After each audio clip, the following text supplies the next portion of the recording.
David Crawford's family prefer to remember him as he lived, rather than how he died. They describe him as a funny and protective man, a father, grandfather, brother and son with a dark sense of humour and a passion for music, rugby and motorbikes.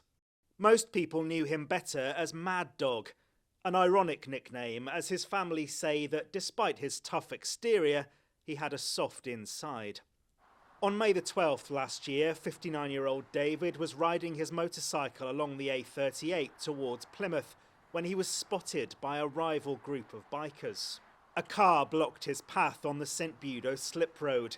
Moments later, as shown in this dashcam footage, David was struck from behind by a transit van being driven by Benjamin Parry. David was thrown off his bike and got trapped underneath the van and dragged along the dual carriageway, suffering horrific injuries which caused his death. Parry, along with Chad Brading and Thomas Pawley, who were in the car, were cleared of murder but found guilty of manslaughter. The jury in the trial could not be sure that the three men had intended to kill David or cause him serious injury. The judge told them David was entirely innocent and suffered significant mental and physical pain. For his role in the incident, van driver Parry was jailed for 12 years. Chad Brading was given 4 years, the same punishment handed out to Thomas Pawley.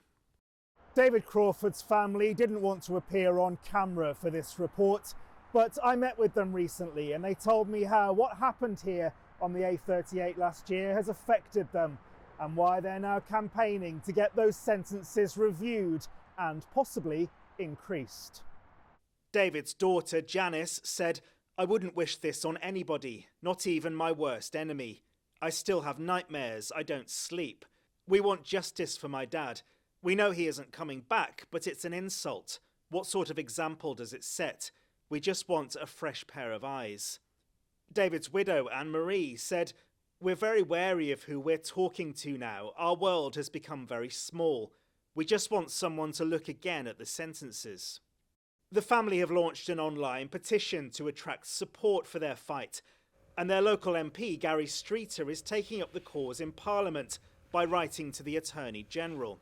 I, like most people locally, found this to be a shocking and utterly unacceptable, brutal killing of an innocent man. And so I was absolutely enthusiastic to refer this to the Attorney General, to get her to have a look at this, look at all the detail and decide whether or not 12 years, which effectively means 8 years, is far too lenient for taking a man's life. If the government agrees, the case could be referred to the Court of Appeal. Sam Blackledge, ITV News.